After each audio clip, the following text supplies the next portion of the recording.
Na moja kati ya habari kubwa sana tuliokuwa nayo katika upande mzima wa kimichezo ni habari ambayo inahusianisha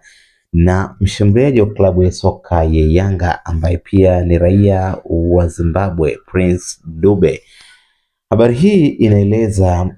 kuhusianishwa kwake na kujiunga na klabu ya soka ya Kaizer Chiefs ambayo inashiriki ligi kuu ya Afrika ya Kusini na imekuwa ni moja kati ya timu ambazo zimekuwa na historia kubwa sana kwa soka la Kiafrika, lakini pia kwa ligi kuu ya Afrika ya Kusini. Sasa unaambiwa kwa mujibu wa moja kati ya vyanzo vyetu vya habari vya Transfer Market inaeleza kwamba Prince Dube yuko mbioni kufanya makubaliano na klabu ya soka ya Kaizer Chiefs na tayari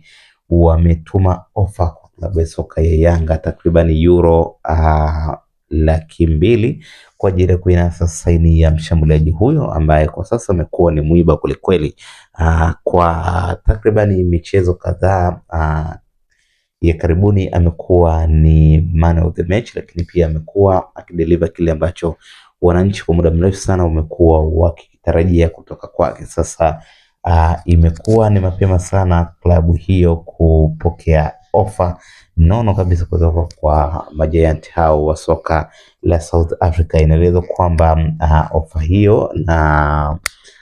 makubaliano yanaanza rasmi, mazungumzo kwa ajili ya makubaliano yanaanza rasmi na imekuwa ni serious sana. Kaizer Chiefs inaonyesha nia na dhumuni kubwa sana la kutaka saini ya mchezaji huyo ili kuweza kuongeza nguvu katika kikosi chao cha Kaizer Chiefs na katika maandalizi ya michezo mbalimbali ambayo timu hiyo imekuwa ikishiriki.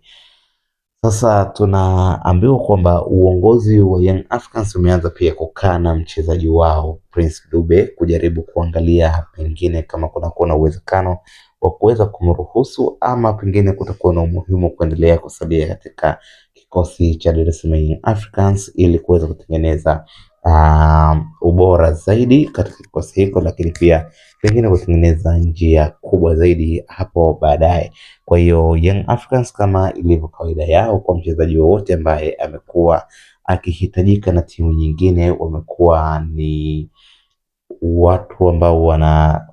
wanakuwa na majadiliano na mchezaji mwenyewe, kwanza husika kumshauri kuangalia je, na akitoka na kuelekea katika timu ambayo inamhitaji kuna maslahi gani atayapata, na je career yake itaenda katika mwelekeo gani. So baada ya kuchunguza vitu vyote hivyo wanakuwa katika makubaliano ambayo mchezaji mwenyewe anakwenda kuamua kama ataweza kuondoka ama kusalia katika klabu hiyo. So inaelezwa kwamba tayari mazungumzo hayo yameanza kati ya Young Africans